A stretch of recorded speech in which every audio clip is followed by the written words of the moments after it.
여러분 안녕하십니까? 전주 MBC 뉴스데스크입니다. 한국 GM의 희망퇴직 신청이 오늘 자정 마감됩니다. 노조는 회사의 일방적인 조치라며 받아들일 수 없다는 입장이지만 희망퇴직 이후 사측은 구조조정을 예고하고 있어 대규모 실직은 불가피할 것으로 전망됩니다. 박연선 기자가 보도합니다. 한국 GM이 지난달 13일 임직원 16,000명을 대상으로 보낸 희망퇴직원입니다. 퇴직금 외에 위로금 명목으로 2년에서 3년치 연봉과 자녀 학자금 등을 지원하겠다는 항목이 눈에 띕니다. 당초 군산공장 직원들의 신청은 미미할 것으로 전망됐지만 위기감이 확산되면서 수백 명이 퇴직에 동의한 것으로 알려졌습니다. 노조 측은 희망퇴직이 사측의 일방적 조치였던 만큼 결과와 상관없이 투쟁을 이어가겠다는 방침입니다. 군산공장 폐쇄 철회와 일방적인 구조조정 조치들 중단, 그리고 한국GM의 책임 있는 역할들, 우리가 제시한 요구안들에 대한 그런 것들 지속적으로 요구할 거고요. 노조의 반발에도 사측은 희망퇴직 이후 대규모 정리해고를 예고하고 있습니다. 특히 군산공장의 정상화 가능성은 없다는 게 사측의 기본 입장이어서 지역 경제 타격은 불가피해 보입니다. 군산에 계시던 분들 다 희망퇴직자의 대상이 됩니다. 퇴직 보상이라고 해야 될까요? 주어지지 않게 되는 것이고요. 퇴사 조치됩니다. 전환 배치에 대해서는 논의된 바는 없습니다. 지난주 3차 임단협에서까지 희망퇴직과 구조조정에 대한 구체적 사항에 교사가 합의를 진전시키지 못한 상황. 이미 3월까지만 근무하도록 통지받은 군산공장 비정규직 200여 명에 이어 대규모 실직 사태는 불가피할 것으로 전망됩니다. MBC 뉴스 박연선입니다.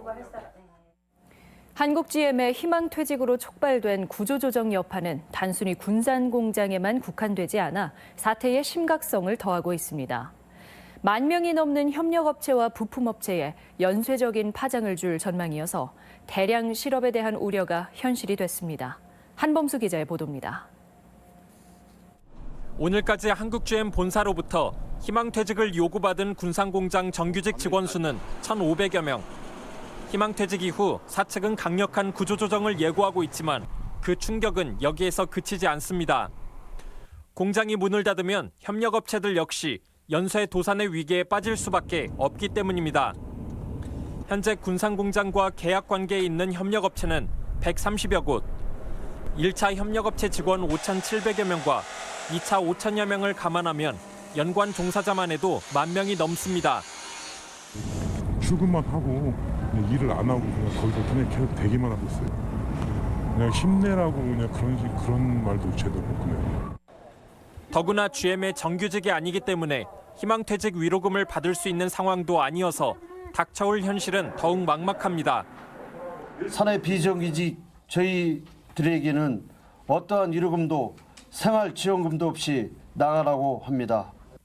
공장 폐쇄가 대량 해고의 연쇄 반응을 촉발하면 실직자 수는 현대중공업 군산조선소 사태 때보다 2.6배나 더 많을 전망입니다. 기반이 무너지면 경제적 파급 효과는 굉장히 커서 아마 저희가 짐작키로는 군산의 경제의 4분의 1 정도는 무너진다. 대량 실업에 대한 공포가 확산되면서 지역사회에선 정부가 실효성 있는 일자리 대책을 내놓는 방법 말고는 해법이 없다는 자탄의 목소리가 높아지고 있습니다. MBC 뉴스 한범수입니다. GM 군산공장 사태에 따른 대책으로 고용위기지역 지정 기준이 변경됩니다. 정부는 고용위기지역 기준을 고용 사정이 현저히 악화된 지역으로 규정한 관련 고시를 악화될 우려가 있는 지역으로 개정한 뒤 이달 말까지 군산 지정을 완료하기로 했습니다.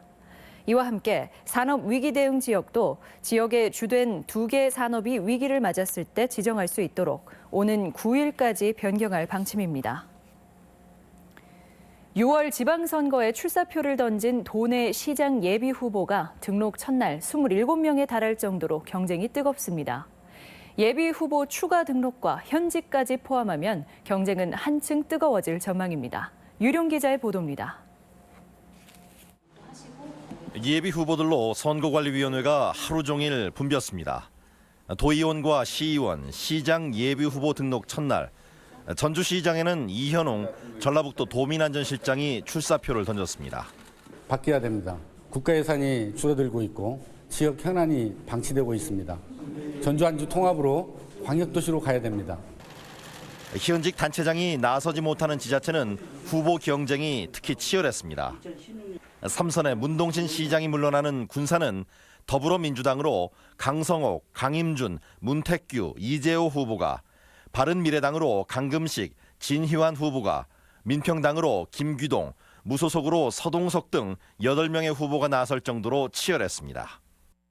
선거법 위반으로 시장이 낙마한 정읍 역시 민주당으로 김석철, 김영재, 유진석, 이상옥 후보가, 민평당으로 정도진, 정의당으로 한병옥, 무소속으로 강광 후보 등 7명이 출사표를 던졌습니다. 역시 시장이 없는 김제는 모두 민주당으로 나유인, 박준배, 신성욱, 오병현, 유대희 등 5명이 등록했고, 익산도 민주당으로만 김성중, 김영배, 전완수, 정연욱 후보가 시장의 포부를 밝혔습니다. 익산시가 변화하고 개혁해서 정말 시민들과 같이 호남의 3대 도시로서 손색이 없는 도시를 한번 만들어 보야겠다. 이 밖에도 남원의 민주당 윤승호, 이상현 후보가 출사표를 던지는 등 지금까지 27명이 전주 등 6개 시의 시장 예비후보 등록을 마쳤습니다. 하지만 다음 주 중에 등록을 예고한 후보가 적지 않고 도의원이나 현직 시장은 예비후보 등록 없이 5월 중에 선거에 뛰어들 예정이어서 치열한 경쟁을 예고하고 있습니다. MBC 뉴스 유룡입니다. 남원 임실 순창 지역 국민의당 출신 지방선거 후보들이 무소속 연대를 결성했습니다.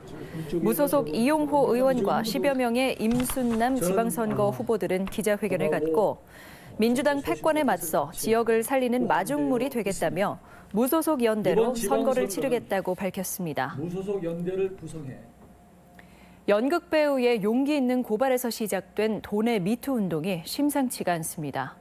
대학 교수이자 유명 연출가의 성추행이 추가로 폭로됐고 영화계와 대학가로도 빠르게 확산되고 있습니다. 김하연 기자입니다. 도내 한 극단에서 오랫동안 활동해온 유명 연출가이자 대학 교수인 박모 씨. 박 씨는 4년 전 문화예술계 종사자 A 씨를 성추행한 의혹이 불거져 최근 연극협회에서 영구 제명됐습니다. 그런데 박 씨가 대학교 제자까지 성추행했다는 폭로가 추가로 제기됐습니다. 교수방에서 교수가 제 오른쪽 쇄골에 뽀뽀를 했거든요. 동기들한테도 막 다 얘기했거든요. 개인 카톡도 난 자기 외롭다, 술 한잔 하자.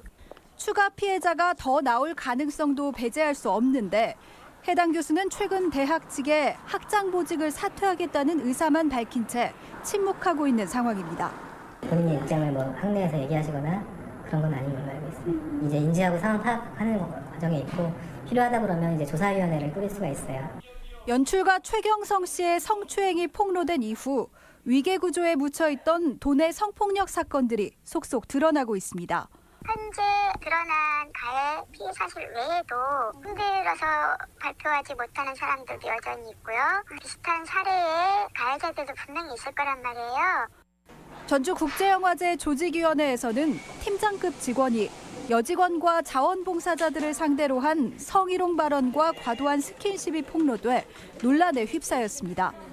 또 한 대학에서는 동성 교수에게 성추행을 당했다는 성악가의 고백이 SNS에 올라오는 등 미투 고백이 도내 문화계와 대학가를 중심으로 빠르게 확산되고 있습니다. MBC 뉴스 김하연입니다. 지역사회에서도 일파만파인 미투 운동, 전북여성단체연합 노현정 사무처장과 자세한 이야기 나눕니다. 네, 도내 미투 운동 양상이 지금까지는 어땠고 또 앞으로는 어떤 방향일 거라고 보시나요? 여성들의 말하기 역사는 상당히 오래되어 왔습니다. 여성단체를 통해서도 들어왔고 상당기관을 통해서도 고백되어 왔었는데요. 네. 지역에서는 가깝게 부안여고 사건을 들 수가 있고요. 또 지난주에 전북 지역 문화예술계에서도 이런 미투가 드러났는데요. 어쨌든 서지영 검사의 용기 있는 외침으로 묻혀있던 많은 고통을 당했던 많은 여성들이 용기 있게 증언을 하고 있는 것 같고요.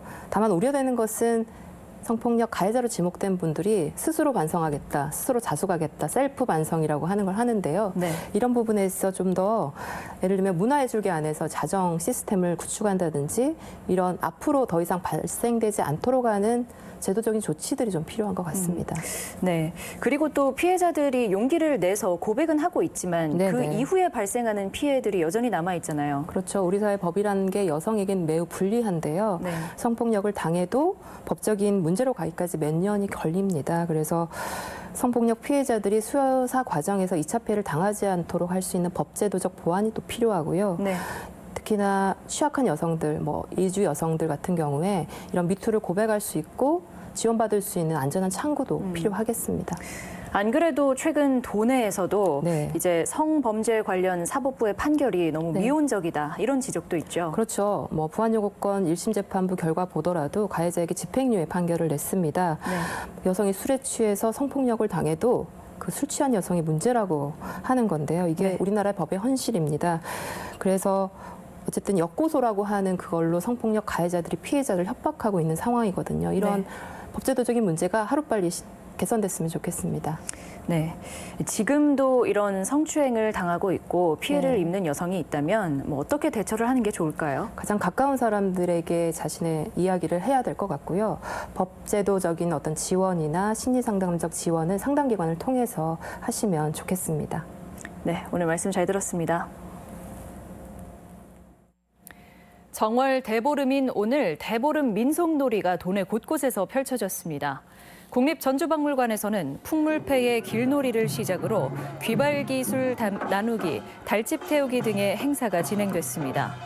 완주 콩쥐팥쥐 마을과 전주 흑석골에서도 각종 민속놀이와 당산 제례 등 도내 곳곳에서 대보름 행사가 풍성하게 열렸습니다. 평창 동계 패럴림픽 성화가 오늘 고창에서 채화됐습니다.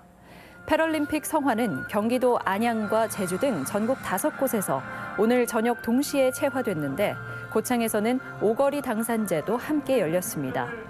장애인이 참가하는 평창 동계 패럴림픽은 오는 9일부터 10일간 개최됩니다.